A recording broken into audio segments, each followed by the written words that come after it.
എന്താ സുമിത്രേ മുഖത്തൊരു വിഷമമുണ്ടല്ലോ, എവിടേക്കാ പോണേ? ഒന്നും പറയണ്ട എന്റെ കൊച്ചുണ്ണേട്ടാ, ഈ രമേശ് ഏട്ടന്റെ ചീത്ത കേട്ട് കേട്ട് ഞാൻ മടുത്തു. ഞാൻ എന്റെ വീട്ടിൽ പോവാ. ചില ആൾക്കാർ അങ്ങനെയാണ്, അവർക്ക് ബുദ്ധിയില്ല. അത് ശരിയാണ്. സുമിത്ര വീട്ടിലൊന്നും പോണ്ട, ഞാൻ രമേശനെ ഉപദേശിച്ച് ശരിയാക്കാം. ഓ, ഇതൊന്നും ശരിയാവാൻ പോണില്ല. രമേശ ഒന്നുകൊണ്ട് വന്നേ.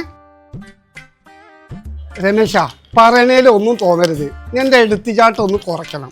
എന്റെ സ്വഭാവം അങ്ങനെയൊന്നും മാറ്റാൻ പറ്റില്ല. എനിക്ക് ദേഷ്യം വന്നാൽ ഞാൻ ചീത്ത പറയും. സുമിത്ര പറഞ്ഞത് കറക്റ്റാ, രമേശന് ഇത്തിരി ചുണ്ടി കൂടുതലാ. പിന്നെ കണ്ടേട്ടാ, ഇതാണ് സ്വഭാവം. അതെ, സ്ത്രീകളെ നമ്മൾ ബഹുമാനിക്കാൻ പഠിക്കണം. ഭാര്യ ആരാ? ഒരു കണക്ക് നോക്കിയാൽ നമ്മളെ അമ്മേനെ പോലെയാണ്. ഒരിക്കലും ഒരു സ്ത്രീനെ നമ്മൾ ചീത്ത പറയരുത്, അവരെ മഹാലക്ഷ്മിയായിട്ട് കാണണം.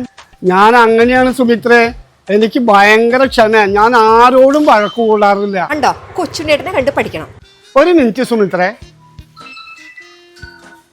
നിനക്ക് വീട്ടിൽ പണിയൊന്നുമില്ലേ? നീ എന്തിനാ ഇടയ്ക്കിടയ്ക്ക് വിളിക്കണേ? ഇന്നലത്തെ മാതിരി ആവരുത്. ഇന്ന് ഞാൻ കട അടച്ചു വരുമ്പോഴേക്കും എനിക്ക് ഇഷ്ടപ്പെട്ട ഭക്ഷണം ഉണ്ടാക്കി വെക്കണം, അല്ലെങ്കിൽ എന്റെ സ്വഭാവം മാറും. ഫോൺ കട്ട് ചെയ്യേ, എന്റെ ഭാര്യ. അല്ല, നമ്മൾ എവിടെ പറഞ്ഞു നിർത്തിയത്? വാ രമേശേട്ടാ, ഞാൻ വീട്ടിൽ പോകില്ല, നമുക്ക് തിരിച്ചു പോവാം. ഇപ്പോഴാ മനസ്സിലായത്, എല്ലാ വീട്ടിലും ഇതൊക്കെ തന്നെയാ അവസ്ഥ. ഓ, ഉപദേശിക്കാൻ പറ്റിയ ഒരാള്. എന്തായാലും നിങ്ങളെ കൊണ്ട് ഗുണുണ്ടായി. സുമിത്ര തെറ്റി വീട്ടിൽ പോയില്ല.